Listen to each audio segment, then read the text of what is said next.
I have a residency in Vegas, right?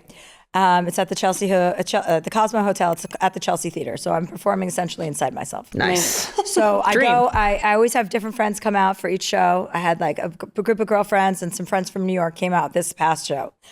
We gamble after the show. I give everybody money so that nobody has to, spend their money. I give everyone money. I'm like, we're gambling now. Since I'm forcing you to gamble, you can use my money.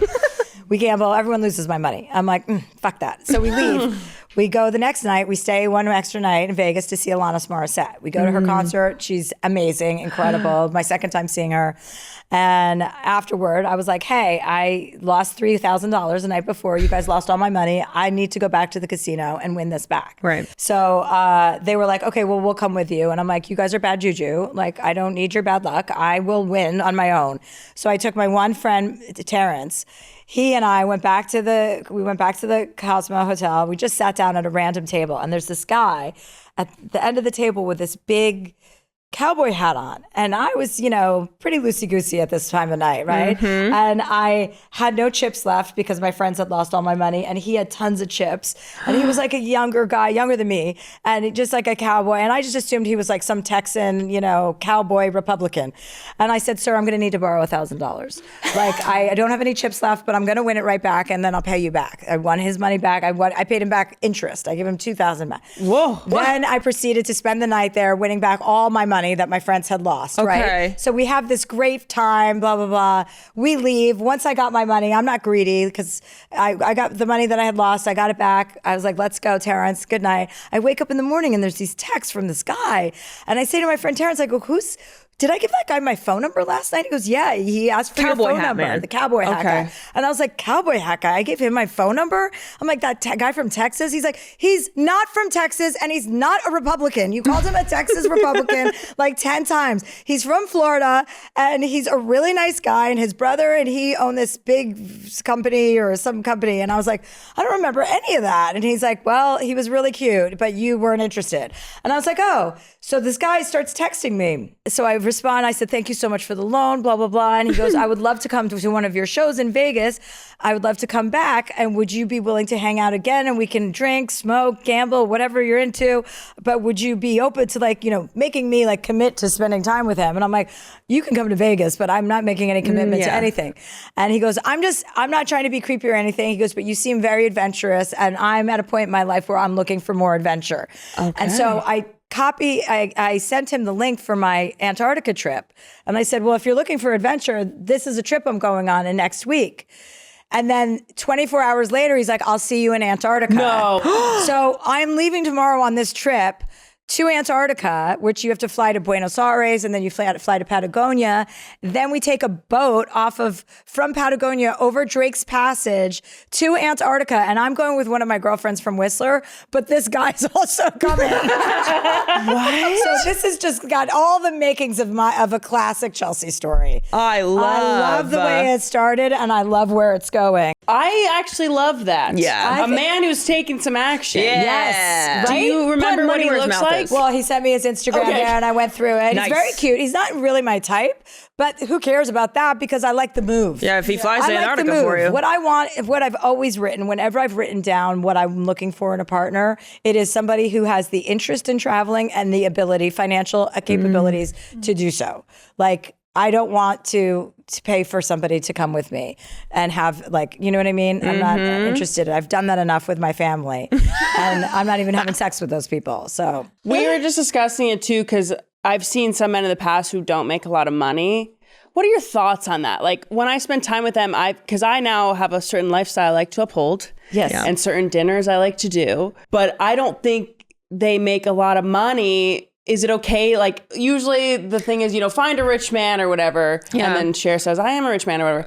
But how do you deal with that? And people say date in your tax bracket or whatever. Like, what are your thoughts? I've never been I've always been able to take care of myself. So that has never been the reason to be with somebody, nor should it be. Yeah. Obviously. It really is about character. But it's also, there's a difference between not having a lot of money and being broke. Being broke is not hot. Being broke means you don't have your shit together. Being broke can imply laziness. As long as you're not lazy, then I can work with that. Okay. I don't need you to buy me jewelry. I can buy all of that shit for myself, and I don't even care about jewelry. I don't care about all of that stuff. What I need is something that you have to be an addition to my life, not a subtraction, and not a subtraction that I'm paying for. Also, Right. like I'm not flying you back and forth to meet me. I've done that, and I've done the rich guy, so I've have a full spectrum of experience. Yeah, and it's much more comfortable dating somebody that takes care of themselves and has a future. You know, broke is just. No. Then you better be really good at a bunch of other things. Right. You know? Right. And not just, I mean around the house. I mean driving, skiing, cooking. Installing shelves. Chip in every other way. Yeah, fix a car. Yeah, fix a car. What Know what about- that sound is your car's making. That's hot. Yeah, right. Change my tire. Right. Yeah. Domestic labor. God. Okay. New Good to know. That is good to hear, though. Yeah. That's a very good to salad know. of experience is what you've had, it seems. Yeah, I've had a mixed salad, Yeah, definitely. mixed salad. Yeah, I Real don't mixed have bag. a type. I just try to be open-minded and look for something that I haven't had before. If he wanted to, he would go to Antarctica Yeah. Right. Yeah, like I like that initiative. Yeah. When he said, I'll see you in Antarctica, I was like, you know what? I think I might like this guy. There's potential now, because if that's a strong decision, that's an expensive trip. Yeah. You know, I was Yeah. like, oh, this guy's got his shit together. What do you do in Antarctica once you get there? You go on expeditions. Oh. So I'm going to a psychedelic conference, if I haven't made that Perfect. clear yet Right. in this interview. I love psychedelics. I love microdosing. So this is it's an organization called MAPS, and there's a guy that runs it called Rick Goblin. And so it's basically like all the studies that show how much psychedelics now in microdose form or in journey type situations help people with PTSD, help people with, delayed grief or personalized trauma or anything that may have happened that you need therapy for. So that's the backdrop. It's a kind of psychedelic conference about all the benefits of that. And then you go on like excursions, like you go see the penguins one day, you go on icebergs, you can go skiing, you're in Antarctica. So there's lots of action and activity. You can polar plunge. I've seen this, but you got to get strapped in first, right? Yeah. You got to be on like a tether. Well, that's actually probably the way to do it, because then they got to lift you back up. Exactly, when you're too cold to get out. I'd rather step down off of like a step ladder and then lose my nerve halfway through. Right. No, I think you have to gotta jump in, plunge. because I think if you feel it first, you're won't never do going to it. do it. Done. Get strapped in with the tether, But jump what in. if they don't get me out? They What if will. That's the point of it. See, that gives me more anxiety than me doing it myself. You have a Texas Republican there to pull you out. No, It's I perfect. do not. Stop saying such words. Who said that? Some say he's from Florida, which is almost worse than Texas at this point. I know when you said Florida, I was like, oh. I mean, I wasn't happy about Florida either, but I like the idea that you're like just assuming this person's going to be your boyfriend. You're like, well, if he lives in Florida, it's like, who gives a shit where he lives? I'll probably never see him again after Right. this. We'll see. We'll see. I'll keep you guys posted. I love that we're on the precipice of this. I know, I do too. Because it's been a minute since I've had a guy that I was interested in. Like, it's been a minute. I've kind of been really busy, and it's just not in the front of mind. I'm not a boy crazy girl. I've never been that way, and I haven't had a boyfriend recently. So I was like, God, I wonder when I'm going to be interested in someone. So to walk into like a casino, sit down next to somebody randomly for an hour, and then have it all kind of come out like this, kind of feels like, oh, this is exactly what I should be doing. Cosmic, right? Fun, you know? Cute. And would you have him come to your show? So you won't be in the residency for a bit, but would you love if he came to that? Yeah, he's welcome to come.